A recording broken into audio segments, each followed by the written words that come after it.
Good afternoon, everybody, and welcome back to Hybrid Now.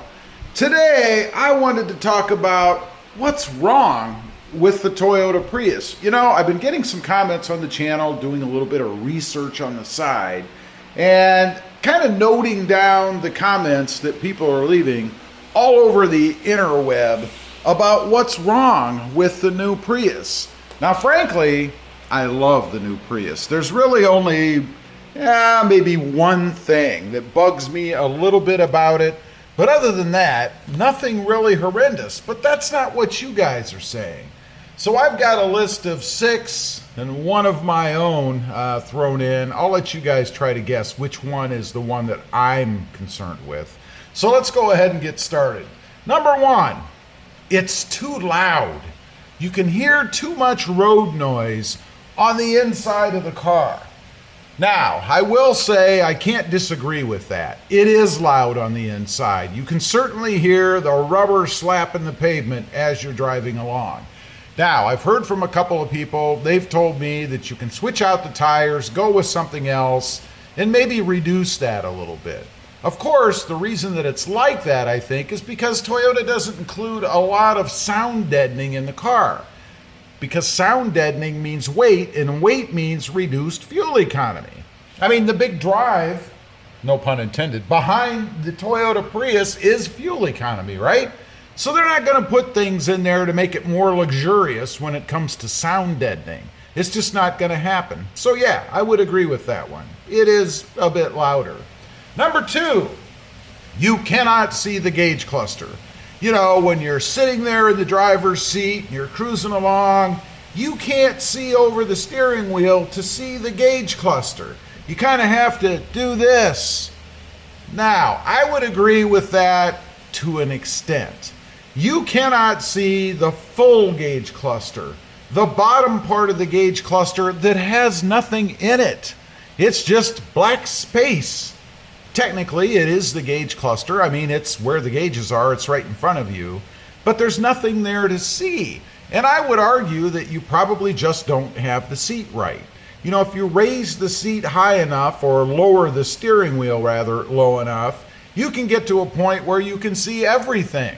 It's not really an issue. I really don't have any big problem with that myself at all. Now, if you're of shorter stature, maybe that would come into play more because you just can't get the seat where you want it because you're not very tall from the waist up. I don't know. I'm a strapping 5'9.5", and I don't have any issues with it whatsoever. Number 3, there's no spare tire. Now, I have heard that overseas, Europe, there is a spare tire, but we don't have one here in the United States.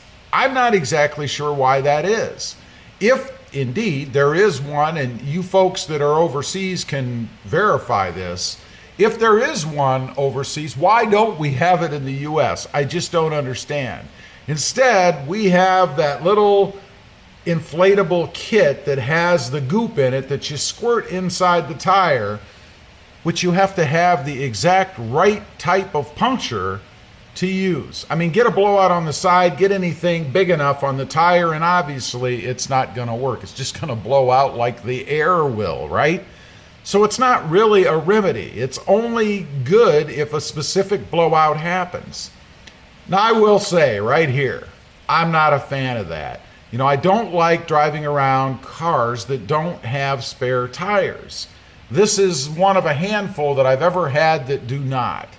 It's just that peace of mind. I will say I've never had a blowout or a flat tire on the road.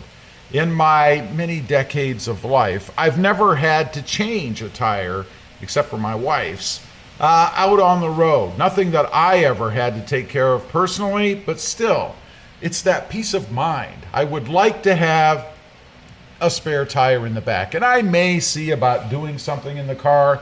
Again, I'm sure Toyota has done this to reduce weight, but are they somehow lighter in Europe? I don't know. Doesn't make a lot of sense to me. Number 4, there is no supply. There are no available Toyota Priuses or Prii. What is the plural version of the Toyota Prius? I don't know. I'm just going to call it Priuses. There aren't any. You can't find them. Now, I will say I ran into that before I got the one that I have back here. And if you're not familiar, this is a 2023 Prius Limited all-wheel drive. It was not my first choice, only because of supply. I thought I had found two actually out there that were the XLE trim, the non-all-wheel drive with the smaller screen inside. I'm so happy that they fell through. One of them had been sitting in a warehouse for months. It had some kind of a stop hold or something on it. I don't know what was wrong with it. And the other one was supposed to come in, but I wasn't confident. So I went with this one that I knew was coming in. And sure enough, about 3 weeks after I plunked down that $500 deposit, I got it. Awesome car, love it. So happy that I ended up getting the limited version with the all-wheel drive. The only thing, I'll add a little caveat to this, I wasn't very well, on my own fault, educated on the Prius. I should have bought the Prime. Although I don't know if you can find a Prime still today around, so who knows, at least not where I am. Number 5, they cost too much. They're too much money due to dealer markups and aftermarket adjustments.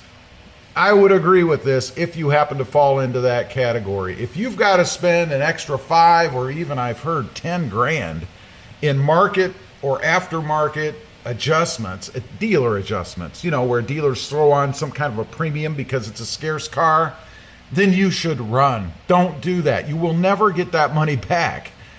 It's crazy to me that they're adding money. My dealership did not. I bought the car just the slightest amount below sticker because I had a number where I wanted to be and I wasn't going to go any more than that. So I got it just a little. We're just like $100 or something. I mean, it was no big win for me, that's for sure. Might as well just call it MSRP. But nonetheless, I was able to get it right at MSRP or right around there. That's the way that it should be, if nothing else. And I still cringe to this day that you even have to pay MSRP. Remember the days when you could go in armed with your debating skills, negotiate the price down? Good luck if you're trying to buy something that's scarce like the Toyota Prius is. And hopefully they're starting to maybe produce a few more. I don't know. I've heard the numbers are going to be low anyway, so probably just the way it's going to be. Number 6, there's not enough space inside. Well, it is a subcompact car. I mean, I would call it a subcompact car. I mean, I don't expect there to be tons of room in there. If I wanted something with tons of room, I'd buy a truck or maybe a hybrid SUV or something bigger, right? I mean, you can't complain about something that's defined as something smaller before you ever bought it, right? Now, I know a lot of people are comparing it to the previous generation Prius, which was bigger inside. So I get that. They're expecting to have the same thing. But you're not going to get the same thing with a redesign. For me, there's plenty of space inside. I'm not looking to haul big screen TVs or Christmas trees or giant pumpkins or anything like that inside my Prius. I think it's just fine the way it is. And lastly, number 7, fuel economy is lower than stated. I've heard this a few times and I've experienced it myself. Now, when I see fuel economy on a hybrid vehicle, one that uses electric power in addition to gas or in place of gas, I expect it to get pretty darn close to what is rated. I'm not seeing that on mine. I'm seeing it a bit lower, as much as maybe 6 to 8 miles per gallon, something like that lower. Now, is that a deal breaker? Is that a problem for me?